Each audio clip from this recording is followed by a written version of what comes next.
观众朋友大家好，欢迎收看9月17公视台记台下晡新闻，我是陈淑君，咱先来看今仔有啥物新闻重点。目前海面上有2个风台特别形成 ，TD20明仔发展做米塔风台，另外 TD21将做今年第18号的风台。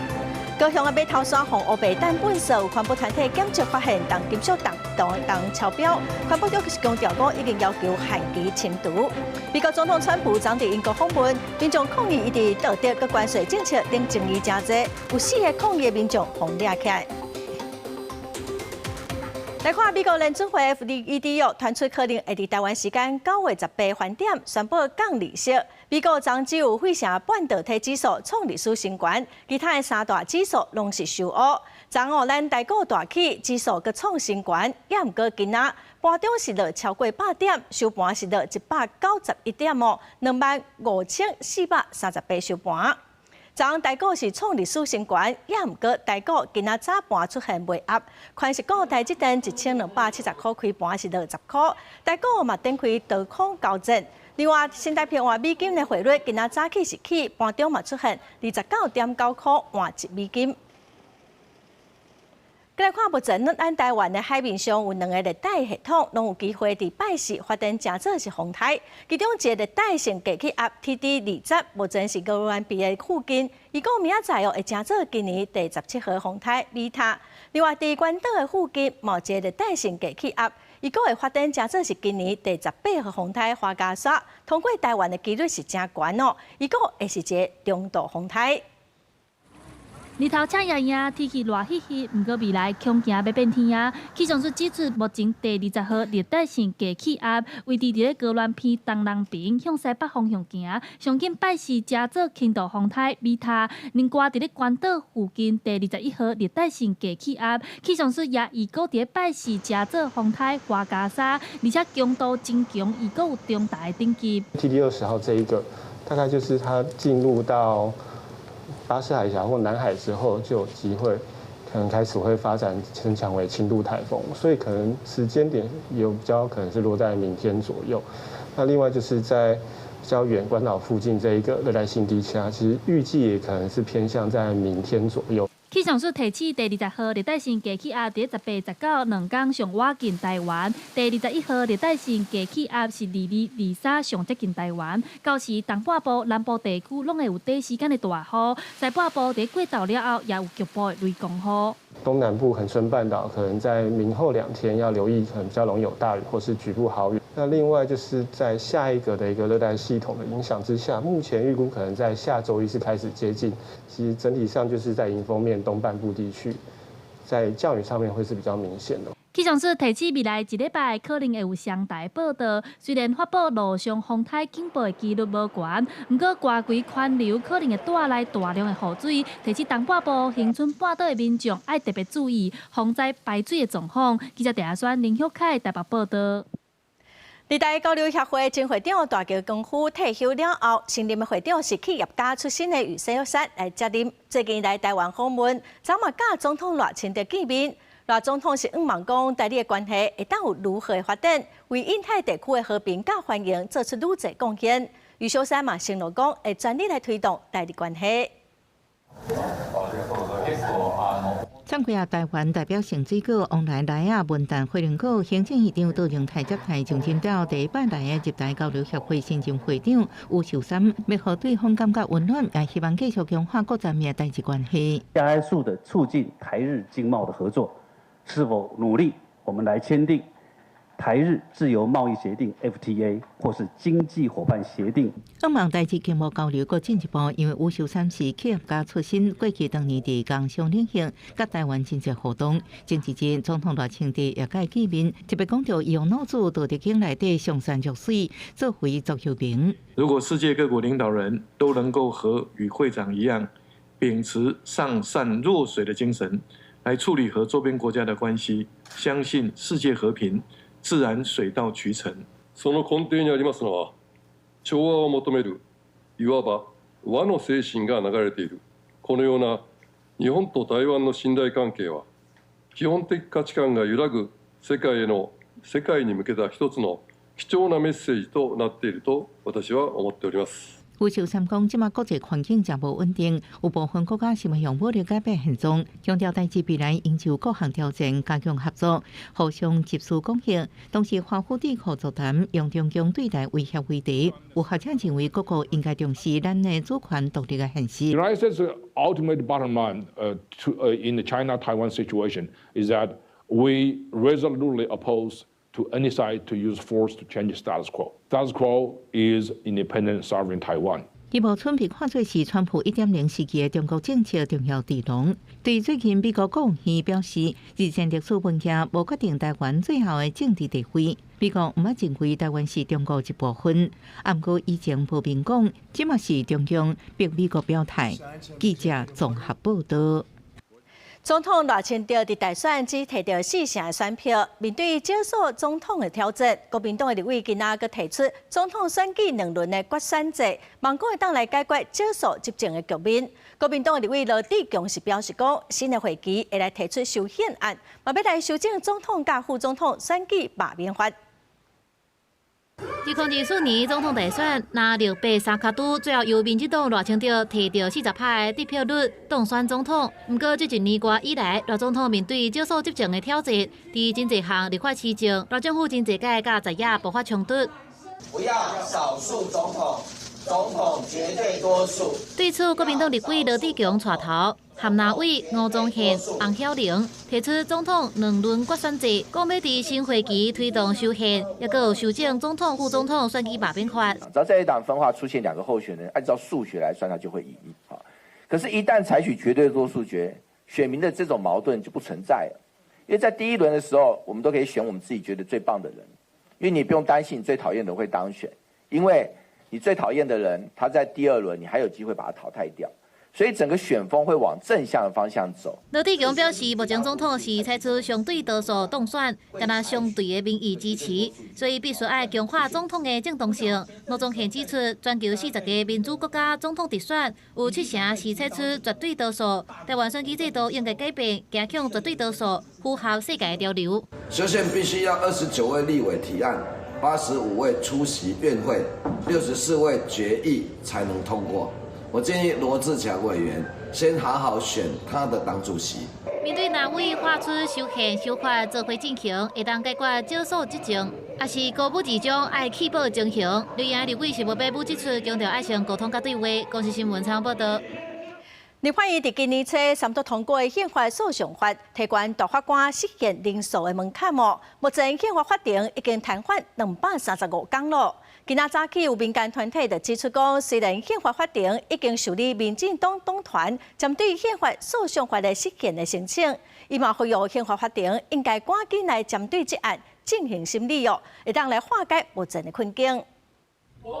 大法官客观的问题还未解决，政治兵团早起开记者会呼吁，包含宪法法庭应该赶紧就宪诉法进行审理，化解现情问题。总统应该扩大审监过程的透明加参与，争取国际社会支持。家立法院应该理性审查，唔通将大法官作为政党对决的牺牲品。截至今天此刻，我们在这边，我们宪法法庭已经瘫痪了235天了。所以首先就是要呼吁宪法法庭应该尽速的就宪诉法这一案来进行审理，来化解这样子的一个宪政僵局。兵团认为行政机关停摆问题，敢若由宪法法庭负起责任回应，照机会重新发挥权力分立的原则之下监督执行的功能。若无宪法法庭就可能伫接落去的3年会一直停摆落去。当今天的宪法诉讼法，它的修法结果已经实质造成人民的宪法诉讼权的影响，造成人民的宪法诉讼没有办法获得救济的这个情况之下，其实是严重的违反我国宪法的规定。一个宪法法庭的独立性与良好运作，是衡量一个民主国家能否有效保障人权一个最重要的指标。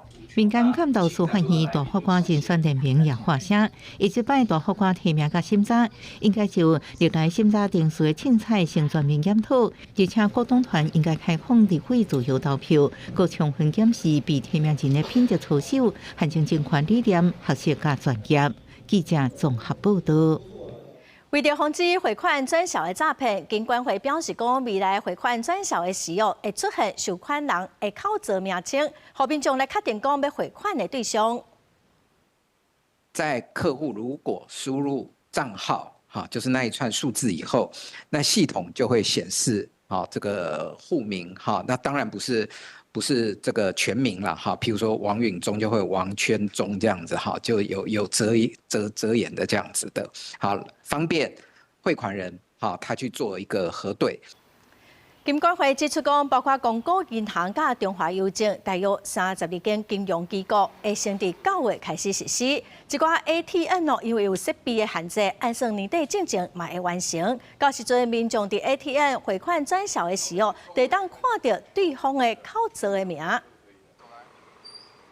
再来看高雄的码头山红乌白蛋本色，有环保团体去检测，所发现讲重金属超标，其中重的量比土木管制标准100倍。环保团体嘛指出讲，台塑化伫台南的麻膏饼石灰已经12档了，拢无处理哦。因呼吁讲应该得爱提悬废弃物清理法的处罚。针对码头山的废弃物，高雄市环保局嘛表示讲，因的检测哦并无超标，嘛已经有要求讲伫9日以前爱清除。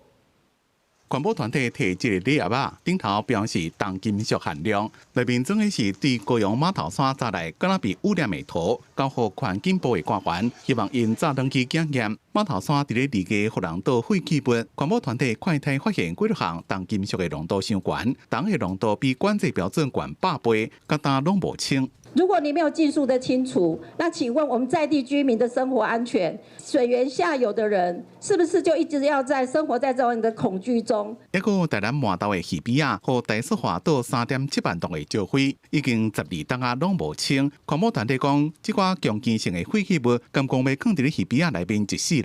12年了，12年了，谁来给我们土地一个正义？为什么这一块不用清？天理何在啊？管团讲，环境部就要赶紧推啥废清法修法，提悬罚金加刑责。这部分我们有现行的刑度的5年，会加重到7年。对码头山的污染，高雄市环保局回应讲，经过严格检验，浓度是比有害事业废弃物的认定标准较低。管团的检测方式会误导民众，已经要求业者限期清理，限期于9月21日前完成清理。若届期不清理，将由环保局代为清除，并向行为人求偿。环保局讲，码头山废弃物已经用篷布砍掉的，不过环保团体依然希望启动紧急防护机制，避免污染扩大。因若麻豆鱼边的石灰，环保团体要求污染行为人就要1个月内提出清除处理计划书，若无就要比照废光电棒算便的一遍罚300万。记者综合报道。来看伫台北市高架桥之前哦，常常有安全帽啊落伫路面，害桥倒摆民众累惨。警方是表示讲，若民众安全帽啊送去落来，是会去收到罚单。有专家嘛建议讲，安全帽啊上好2-3档就爱换，嘛毋通买种上简单，亲像西瓜皮安全帽啊。几若只乌托邦同时阵伫桥顶，正这个时阵，雄雄出现一顶安全帽啊，伫机车链啊内底扩来扩去，甚至佫引起事故。意外出现安全帽啊，有技术赶紧打洞啊闪过，煞来出一倒。毋过安全帽按倒来，现场的人怀疑头前坐的人安全帽啊无戴好，再落来。为违规定而脱落，而违反《道路条例》第31条第2项规定，处新台币100元罚款。意外发生伫台北市，车辆来去的未遂一桥，警方无接到报案，搁咧调查案情。警方提起讲，安全帽无戴好落去，依法会处分。若是造成别人受伤，可能告刑事责任。安全帽的部分其实就是要有些标章的，并没有特别说一定是你戴的安全帽必须要哪一种形式。看画面，涉案的安全帽啊，哪像是一般所讲的半顶的？台北市交通局讲，无论是专砍、4分之3砍、半砍，也是半顶的，只要有得到国内 CNS 的认证，骑车拢会使戴。不过专家认为讲，半顶的保护力无够，骑车时上好卖戴。安全帽它本身它是一个消耗品，多少在这2到3年期间都会有一些磕磕碰碰的，即使都不使用它，里面衬垫也会焦化。按定期换安全帽啊，经有认证标章的。甲上基本的就是戴安全帽的时阵，牵仔会牵落好。而且安全协会表示讲，甲每一点拢做较到，骑车出门才会当有保障。记者综合报道。来看中里有一个都市更新的工程哦，也毋过伫拆除的过程，怪手险啊并车，因这公司是讲哦是淡薄仔欺骗尔尔，操作人员嘛小可切伤，监管处佮劳检处早起就去工地稽查咯。这个工地边拢围起来，门口踩一台卡车。工地正伫咧清营建废弃物，中立区这个集合主体承建工程，团讲伫咧拆除的时阵，怪手插一辆马兵车，挡风玻璃规片拢破去，好工在人无要紧，敢若小可切伤啊尔。没有防护伞，只是怪手倾斜啦。怪手在退的时候没有注意到，然后怪手稍微有点倾斜这样子啊。倾斜之后就是它只有玻璃破掉啊，人都没事。这个承建工程是多间案，地面22层，地下5层。监管处甲劳检处的人员接到通报，早起来工地稽查。现场因为构造物下面支撑不稳定，导致施工机具倾斜，虽未构成人员伤亡，但已违反建筑法第63条。拆除构造物前，应检查预定拆除之构件稳定，对于不稳定部分，应予以支撑固定，并遵照安全拆除顺序，由上至下逐步拆除。伫工地调查了，监管处讲违反建筑法第63条的部分，分别对承造人加监造人罚新台票1,800到9万。若劳检处是依照违反职业安全卫生法，罚施工单位3万到30万，并且开限期改善通知书。记者综合报道。校事会议的制度实施以来，全教总有真侪批评。今仔早起，全教总佮指出讲，伫屏东县琉球国中有一个代理老师，亲像是替过劳死的同事出庭作证，结果互校长霸凌。校事会议真做是打压的工具。全教总是呼吁县政府随启动无适任校长的调查，嘛要来保障老师的权益。校事会议变做校长整肃无共意见的工具，全教总加屏教省开记者会，当事人琉球国中的代理教师阿邦伫影片内面讲，伊替过劳致死的同事出庭作证，说互姓所的校长霸凌。像我前几年课表都被调成顶天立地，然后教学组长跑来，就看着我说：“没有，这都是校长调的，他不送出的课表不是这样。”那你能说什么？然后这个你也抓不到证据嘛？校长下令调伊的课表，纪录片公开讲伊做伪证，而且伊的服务证明被扣掉的，影响伊偏向有留奖金加提速。今年有一篇考试，对方涉及到宗教迷金，造成这个信用的学生无爽快，要家长无追究，就是讲双方已经有共识。不过校长也是要启动校事会议，全国总批评校长滥权，学校无强化吹哨者保护机制。前后任的主任都觉得不需要，校长还是执意要开，他的目的是什么？要卡住后面嘛，要整老师嘛，应该给予立即停止，然后赶快启动不适任校长的机制。记者打电话去苏校长的办公室，无人接。阿邦已经向管区提这场霸凌的申诉，教育处讲正伫咧调查。那调查结果如果属实且涉及不适任校长的情况，本府依法处理，那也确保师生的权益。那后续教育处也会入校做一个辅导，也希望学校能够在这一次的情况尽速恢复平静。全国总讲，校长应该是停职接受调查。阿邦的案件虽然是个案，也可能是通案，因为校长若真正要变老师，用校事会议的过程就法度处理。校事机制就要规个做检讨，避免再发生滥诉，或者是真侪打压老师的工具。记者综合报道。今年国在和国家防灾力演练，模拟地震，和民众了解地震发生的时要安怎来应变。嘛模拟海中发生，亲像今仔伫宜兰沿海的民众收到海中的警报，就赶紧到建筑物的3楼避难。2023年土耳其发生规模7.8地震，台湾第一时间派搜救队协助救难。透过纪录片显示，能够伫天灾互助的情谊。9月国家防灾日多拉地震今年系列活动，为国际研讨会甲实际演练，搁增加海中风险的部分。整个救灾以及应变的程序，我们都已经有了很大幅的一个增长。那尤其是在我们的人员训练跟装备的部分，如果说今天发生的这样的规模超过921的规模的这个灾损是有可能的，那我们还是要做最坏的打算跟最好的准备。今天、明天、后天，我们是选择在宜兰东北部地区怎么来面对这样的一个灾害状况。各国的救灾队伍，我们从机场接引以后，到事故现场来做救援。小心，小心，这边。受到警报了后，学生甲附近村民到建筑部3楼避难。17开始3天的地动甲海中无期限练。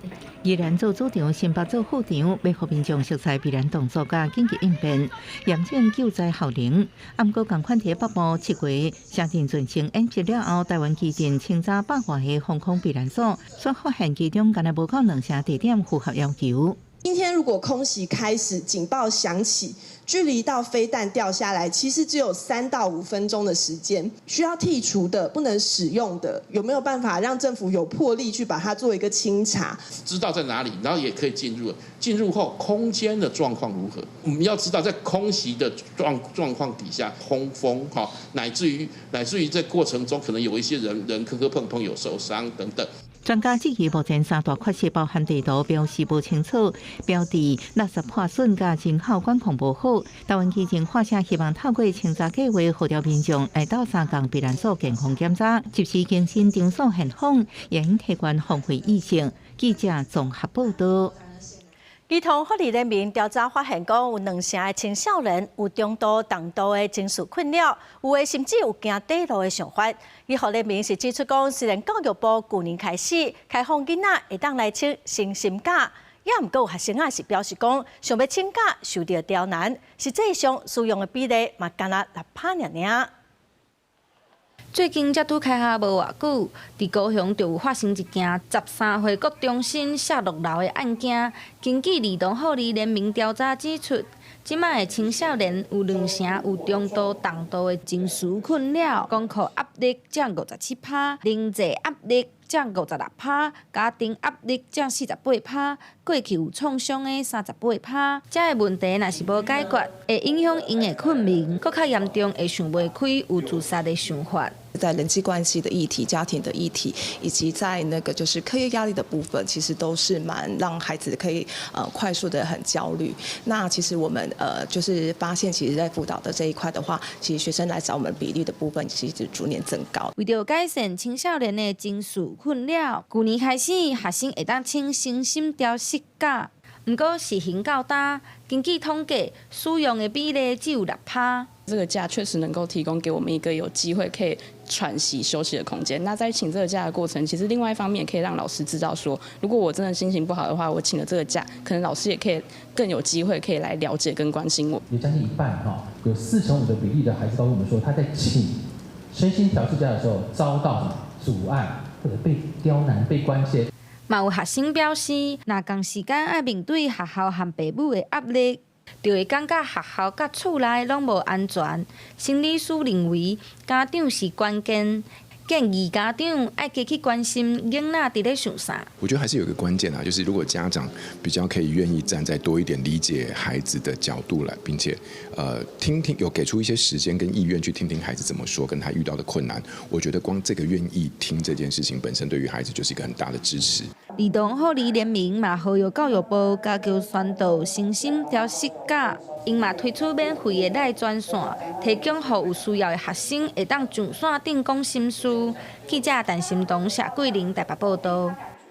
为着鼓励民众接触大自然，农业部培养森林疗愈师，今仔进行受证。89个疗愈师会用因专业的知识对规划活动，带民众接触大自然来消除压力。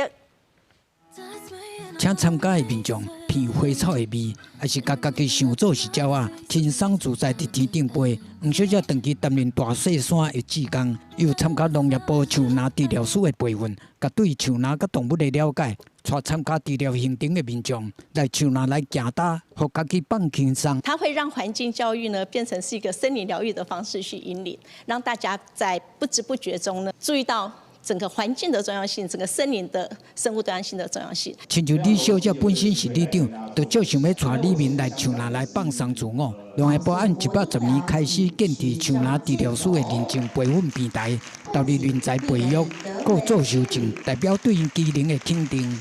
我们就是带大家用这个五感走入森林里面，然后打开你的五感，然后慢慢的让你放松下来。从对个人对台湾的环境，甚至对地球来讲，它都是一个非常好的一个绿色的这个产业所以我们也会继续努力来推动。林博士讲，这两批的培训，全台湾已经有89个新民治疗师，希望用因的专业做伙来推动有山南特色的绿色健康产业。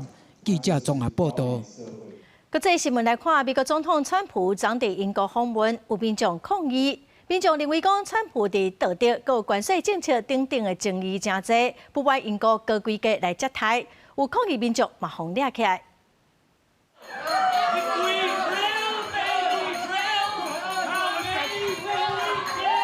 这是海外共和党人组织宴会时，向有示威者总入来抗议美国总统川普的温莎堡国事访问。示威者真紧就互拖走，因为外口的街头有真侪群体针对川普的行事作风抗议，有人下巴勒斯坦的旗仔表达对伊中东政策的不满。有的票据写讲，川普紧回去，才无欢迎你。川普你的政治真臭，无爱独裁者。一旦看到票据，佮有讲到安德鲁王子。That the royal family are welcoming Trump when they've ostracised Andrew rightly for consorting with Epstein. We know that Trump has done exactly the same thing and he should not be welcomed here. 去暗的温莎堡壁面，就川普、安德鲁王子，抑个爱普斯坦徛斗阵的相关报道标题的倒影，这是一个政治行动团体发起的，超讲强调川普甲爱普斯坦过去伫上流社会的社交圈有真侪精彩的代志。泰国属何国的警方当暗以无经过授权的公共行为掠真侪人。伫示威者眼中，因不满的是英国政府为着破川普，用真悬的规格来接待。不过川普的道德、政策甲英国的政绩，也无应该当作无看到。川普行程以温莎堡做核心，英国政府爱确保川普伫48点钟内感受到完整而且无底线的行程。英国王室这时阵等下软实力，以真少有人做会到的方式安打川普。Is there any leader anywhere in the world who has quite that same attraction to Donald Trump than the British monarch? 另外，互人烦恼的，阁有前驻美的大使曼德森勋爵，因为甲爱普斯坦有真亲的关系，10月互英国首相史凯尼解除驻美大使的职位。一寡外交官烦恼讲，若阵川普伫记者会顶面互牵连入去，感觉无欢喜，恐惊影响到访问的气氛。国际新闻黄云玲编译。俄乌战争使用真侪无人机进行攻击，立陶宛伫7月底嘛，互2架罗西亚无人机攻击，所以立陶宛的国防部伫9间学校开无人机的课程，望讲当提早来培养未来军队需要的人才。另外，针对波兰甲罗马尼亚，中国拢传出受到无人机的攻击，拉脱维亚总统是呼吁北约赶紧来发展反无人机的防御系统。学生专心咧看电脑荧幕，学操作无人机。除了无机飞行，学生也伫室内定地实际操作无人机。即间伫立陶宛西部都市陶拉格的学校，离罗西亚加里宁格勒飞地仅20公里，是立陶宛国防部无人机课程计划9间学校内底第一间开课的学校。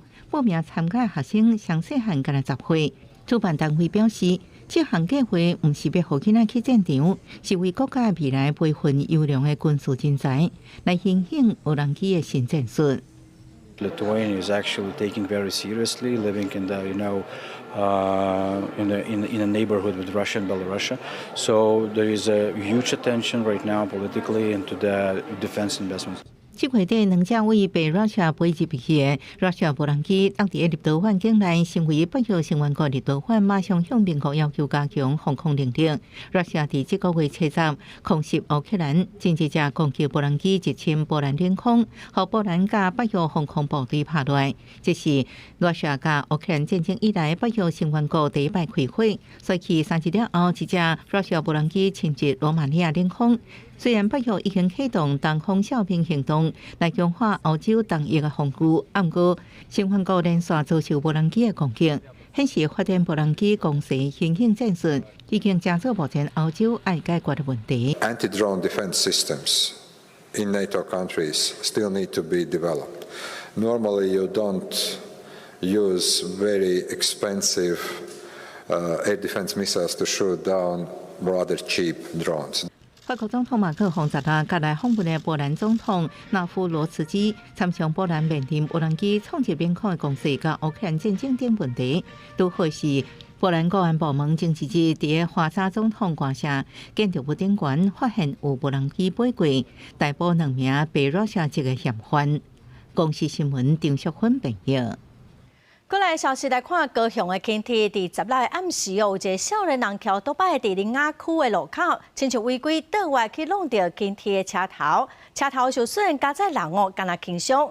这违规的民众除了互开罚单，也互移送地检署侦办。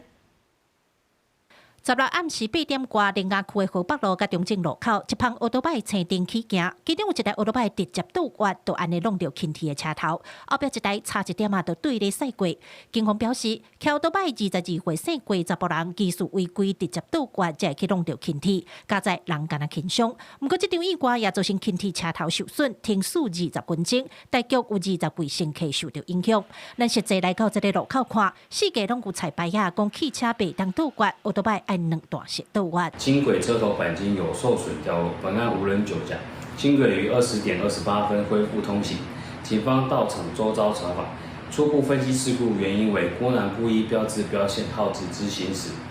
高捷公司表示，去年轻梯因为汽机车违规造成的事故拢总24件，今年甲单有14件。这2年除了加强相关科技的警示，设立科技执法列违规以外，也有提升轻梯司机的防御驾驶观念。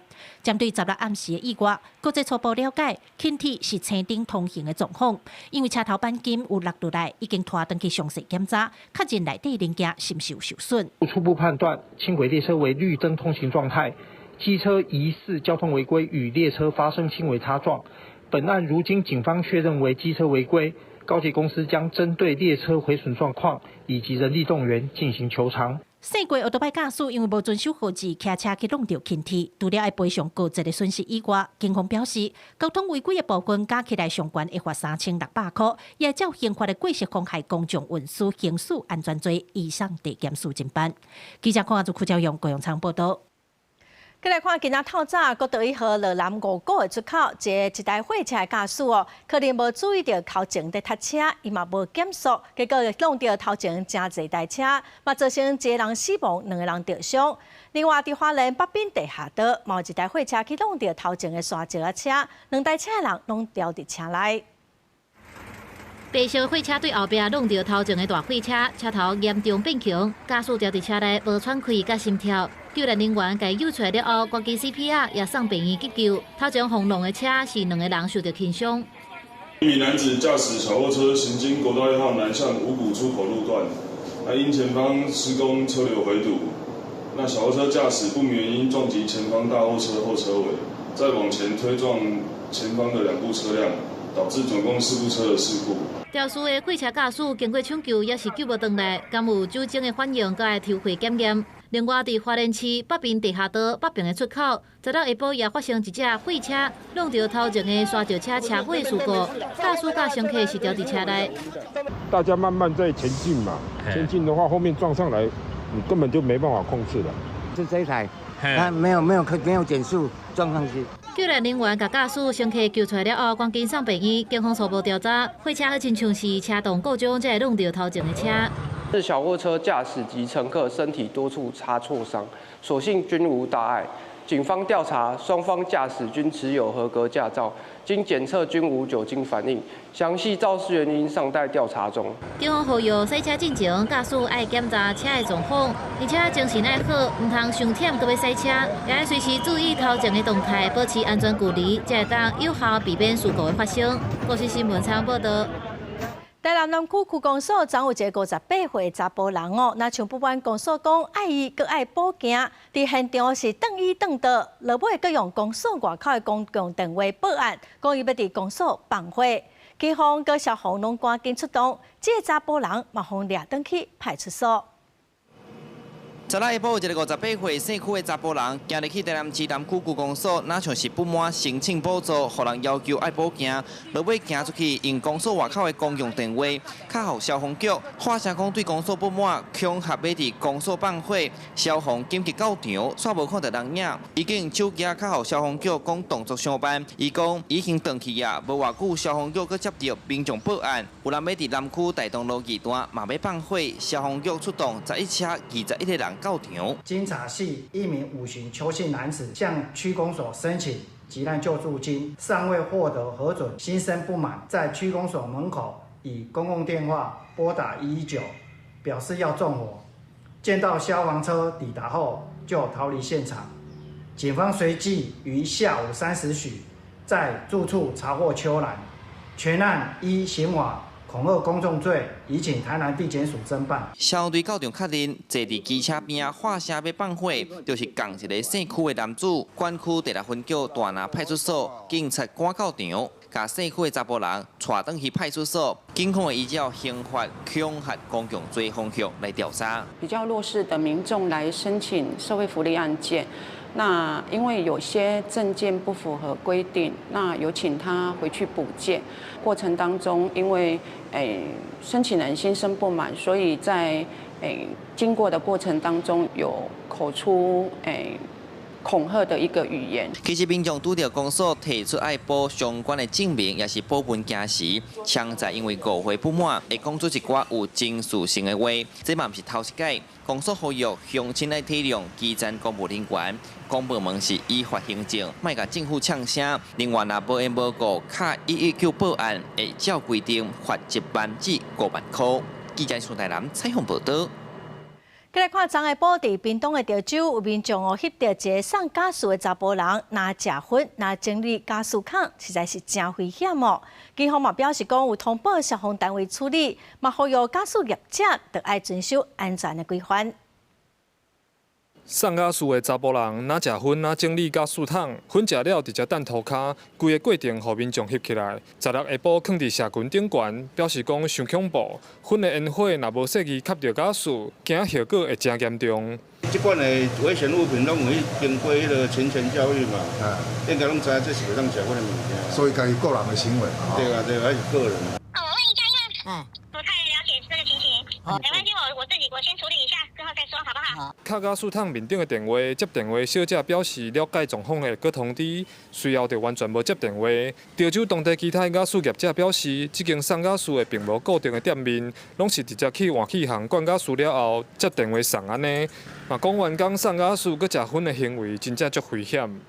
2个单位在管啊，一个是劳检所啊，一个是消防局啊。这你要快到就一定要开关啊！那你去洗个澡啊，洗个课。伊无办公室安尼就对啊。伊无点就伊无点啊，还得设伫遐伊的厝。边抽烟边驾驶，该行为恐违反《道路交通管理处罚条例》，另设乱丢烟蒂或消防安全部分，本分局将通报相关单位依法查处。一般的家属桶顶悬拢有写严禁烟火，结果这名送家属的查甫人煞当作无看咧。警方表示，针对送家属的业者，会通报消防相关的单位处理，嘛呼吁运送危险的物件一定要遵守规定。记者柯明哲，屏东报道。再来看台中市消防局的即时灾情网站，昨号骇客入侵出现失情的信息。消防局是表示讲，因发现了后，大约1点钟就已经处理好势咯，冇向警方报案。民众上网敲找台中市消防局点即时灾情网址的后壁面，出现中文简体字的失情消息，甚至有找小姐介绍电话这款关键字。民意代表认为，造成灾情的官网出现这款不实的字眼，严重损害市政的形象。发现消防局的这个网站竟然充斥着这个中国简体字所传达的一些色情的讯息，我觉得应该要赶快来检讨，不要让这些色情的讯息借由公部门的网站去四处去散布，这个对社会对市民来说绝对不是好的事情。台中市消防局表示讲，网址防侵略的时间点是16暗时7点外。民众讲上网入去官网的时阵，点选即时灾情快速连接了后，看到不实的字眼，初判是骇客侵入网址，毋是咧创治人，就是咧做广告。1点钟后已经甲移除，并且向网站公司反映。让他能够在民众可能在第一时间在搜寻我们的官网的时候，在下方的一个快速索引的部分，或去点击到这个不雅文字的连结，有可能是为了要蹭流量，也有可能是说要来做恶作剧，让他这一串的这个文字能够被搜寻到或被看到。消防局讲，即时灾情网页每一天点看数数千个到上万个，有心的人可能想要趁机会增加信息的流量。假网址最后嘛是连接到官网。并无影响到报案的系统，目前已经向警方报案，后续会加强资讯安全防护，嘛建议民众利用官方的入口网站，才会当确保信息来源正确。记者综合报道。台湾完成整个台啊，全台湾上侪是整6000多公顷，即马只剩23公顷咯。为了保存台啊文化，有百万族人推杀台啊红梨便当，帮国当价以上便当来比拼。小米是在东莞南回地区百万的传统主食，但是一般的人真少食到。即马南回地区有关族民开始推广，用营养价值真悬的红梨掺小米的便当，而且计小甲一般的便当同款，可会当外送。就是有营养啊，有红梨啊，本土的红梨啊，好吃又营养。推广红梨小米便当的人是红叫做是红梨城市的百万族人吴正中，伊发现小米种的面积对40年前的6000多公顷，降到即马敢若剩23公顷，唔但影响产量，也影响原住民的文化传承。今年伊和族人做伙研发红梨小米便当，伫一般便当的饭掺红梨甲小米，互饭更较香，佮加入当日大出的菜色，互消费者食到健康的食材，也互小米的文化会当传承落去，甲保留品种。有群班主好像爱那个负重比赛，负重比赛以前背都是小米啊，现在是背什么沙袋、背木头，然后木头上面放点小米，意思。这种东西应该是被保留下来，让台湾人，让我们所有台湾人能够知道，如果这个消失了，就如同云豹消失一样。吴正中表示，原生的小米将要消失，伊希望推广红梨小米便当，用作在东莞北边有猪香便当，南边有红梨小米便当，唔但互小米的品种保留，也互台东的饮食文化更较多元。公司新闻采访报道。落水溪西螺大桥骹哦，秋天的时有几片的高只通欣赏，风景是真水。也毋过有民众为着要翕相，甲车驶入去时港便道，破坏防备线的设备，嘛真危险。所以第4河川署规定，请人来挖一条12公尺长、2公尺宽的沟仔，甲人隔开。每年9月，规片官网开花，后壁是西螺大桥，配起来风景真水，今真侪游客来遮翕相。不过这个民众直接甲车驶入去时港便道。甲边啊，伫咧挡土甩的中草树啊底派去，施工单位为着摆好车轨，伫咧便道挖12公尺长、2公尺宽的土沟。其实拍照就是要自己找景，他们有限定的一个那个位置啊。就是它有些地方是空的啊，它会踩空。我年龄比较大，我不稳啊。会担心跌倒。我就怕跌下去。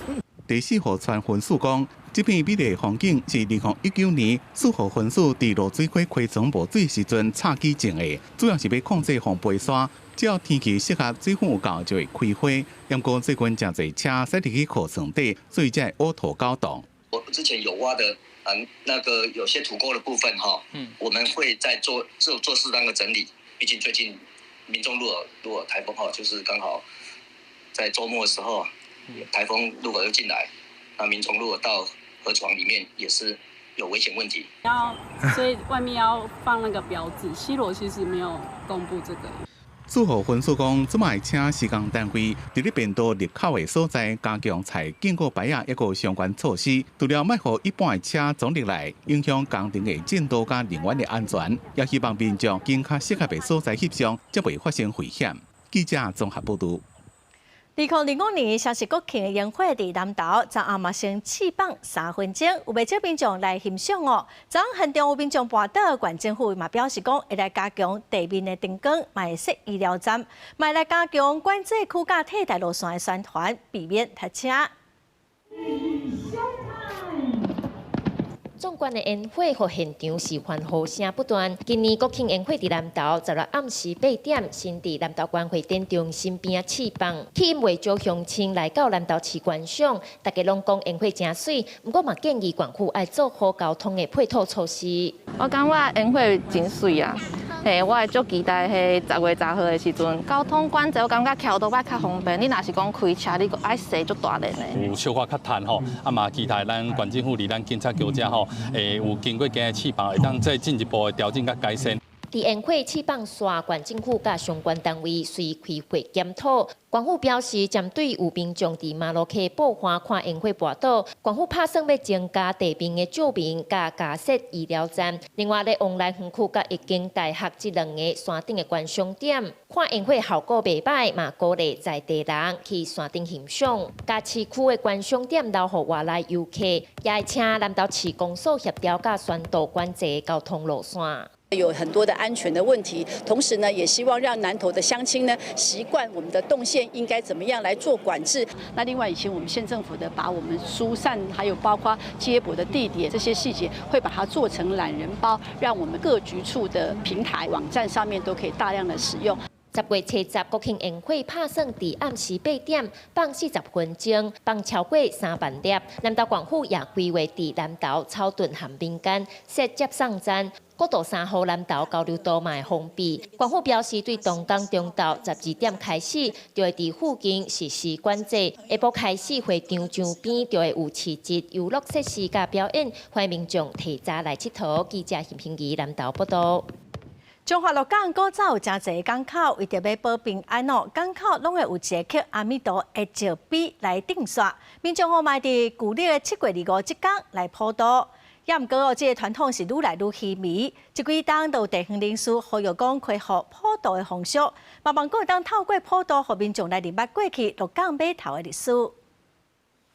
大家无用准备普渡祭品，要来祭拜即块刻佛号的石碑阿弥陀。中华鹿港的大有街附近，过去是旧港口的码头区，常在发生工人甲民众跋落水的意外。人民伫岸边徛石碑顶刷，卖伫旧历7月25即日普渡。地方文书工作者表示，早年普渡办甲真盛大，但是因为地景甲人口结构的改变，这个传统渐渐稀微去。大约伫民国70年代的时阵吼，因为这个公交期开始起反厝，码头区的一个全部的分裂拢无去啊。佮加上这边的一寡老文的，伊已经8号年老啊，吼，所以讲来拜就愈来愈少，愈来愈少。为着卖互阿弥陀的历史消息，这几年附近的店头甲住户开始烧烧传拜拜，有三星蔬果，佮有普渡第1位应菜汤，代表无心留好兄弟的意思。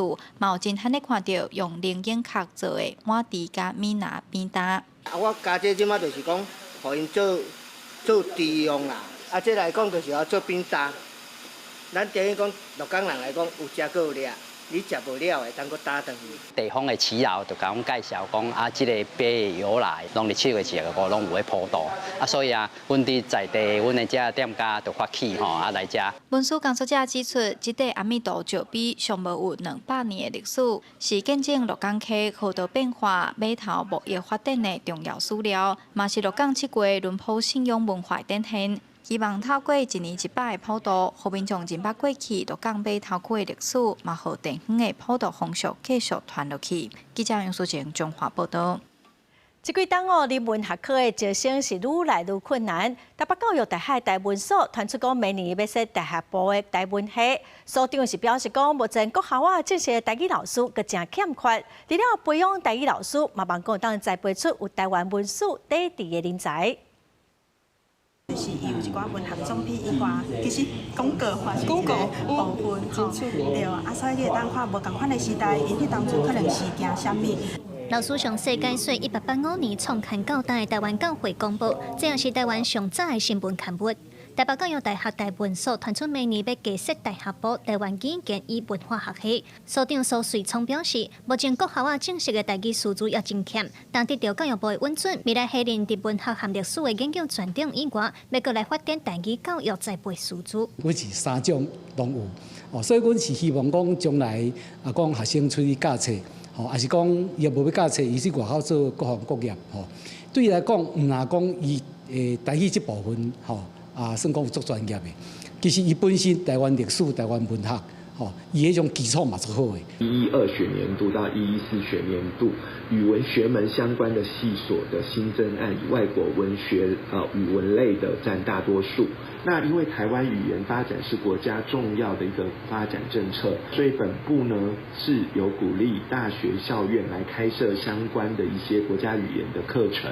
另外，助理教授王桂兰嘛指出，虽然全台湾有真侪台文相关系所，不过无一定有师培课。以北部来讲，就真欠国小的师资培育课系。未来北教大开设台文系，嘛有编写教材、台语教材、教法等等的课程。小块师资培养基本上是咱台中教育大学有咧做，若是以北部来讲，目前是较欠缺，因为咱师大主要是做的是中等教育的部分，所以我感觉，若是咱明年成立，就是北教大有成立台文系，那这方面咱伫小学的师资这方面，咱其实会当做真侪会拍拼。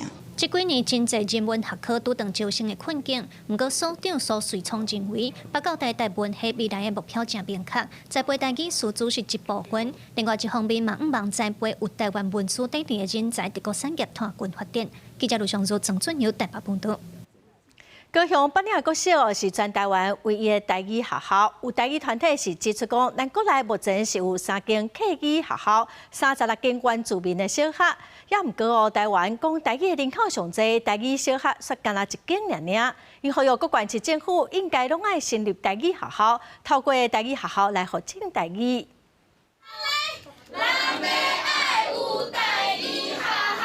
大人囡仔大声喊出要爱台语学校的心声。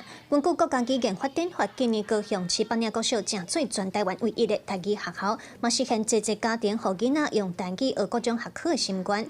来自各地的台语共学团17召开记者会，因指出根据资格总处2020年的统计，全国的台语人口有8成，台语学校无应当是少数人才有的权利。因呼吁各县市嘛着设立台语学校。讲台语了后，朋友在哩做学。因敢若因要自学，一个人确实较孤单。若是有搁较侪人的话，会使做伙学习。台湾台语老协会嘛指出，根据在位法来看，大多的预算，其中高雄吊车尾就有通办台语学校。因认为上北提上侪资源，应当爱尽义务。尤其根据资格总处5年前的调查，6岁至14岁囡仔，敢若剩7.4%会晓讲台语，已经有传承危机。协会认为，愈需要透过台语学校来发展台语。因为毛利语因嘛伫咧1970年代，差不多特别拢无人会晓讲啊，但是因做即个语言秀语言潮，利用即个语言秀全母语的学校，成功甲因的即个语言会使搁救回来吼。所以这是咱即马是安那足需要爱有台语学校的原因吼。记者会现场嘛有来自湘北新竹和桃园的议员参与，表态愿意伫咧议会提案支持成立台语学校。台北市呢成立一个台语的普及推动小组的成立，这个会期呢我也会呢小揪吼，阮嘛大家拢吼支持阮台语被附赠的议会同仁一起来推动我们台语实验国学校的提案。我囡仔就出世就晓讲台语，但是伊去学校以后，马上就拄着华语上课的一个状况，所以一开始伊是听无的。咱就希望讲新北市的教育局应该要重视这个台语学校的建立无。台语老嘛指出，目前像客语小学有3间，原住民小学有36间，因呼吁各县市政府成立台语学校，落实国家语言发展法，实现语言平权，保障台语教育的资源。记者卢尚如、郑俊尧台北报道。新竹米粉世界出名哦，以早新竹南西地区是主要的产区，所以当地嘛叫米粉寮。新竹市的台语家庭就去米粉寮，用台语来了解米粉制作的过程，咱做伙来看卖。米粉做好着除草、咸淡、提起目屎流，名毋过米粉寮，无死也黄生。意思就是伊过来才会足辛苦的意思啦。台语谚语讲到做米粉的辛苦，米粉是新竹的名产。新竹市培育台语家庭计划，特别来到米粉寮，用台语导览的方式，带大家认捌对假果册、甲猎物杂白，到等入去煎出一条一条幼圆的米粉，最后再放入人绳吹做米粉过程。应该感觉就趣味的啊！吼，头一摆看到这米粉是安怎做出来，所以嘛看甲就有兴趣的。像我细汉教讲阿嬷会讲台语，但是出来以后就无啊，所以我感觉老师用这个活动安尼用台语做真好。目前伫咧新竹南势米粉寮，还阁保留几间传统米粉场。第3代头家也亲身为大家绍介。伊讲做米粉其实无啥物秘诀，上重要就是真材实料。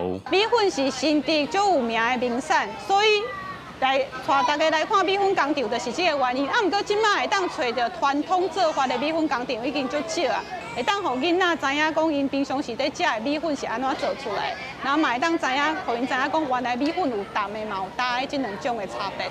老师阁带大家去过去用来拍米粉的所在，也毋过即马差不多拢用机器烘学打，早着无9工方拍米粉的光景。对时代改变，大家拢讲未来若要食到手工米粉，机会恐惊是愈来愈少啊！记者杜君和新竹报道。下晡的天气，咱来看各县市详细资料。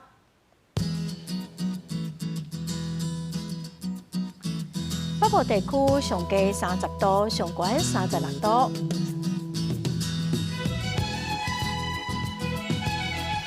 中部地区上低30度，上悬34度。南部地区上低29度，上悬34度。东部地区上低29度，上悬33度。华岛地区上低29度，上悬34度。感谢观众朋友收看《公视台语台下晡新闻》，我是陈淑君，明仔载下晡3点，咱再会。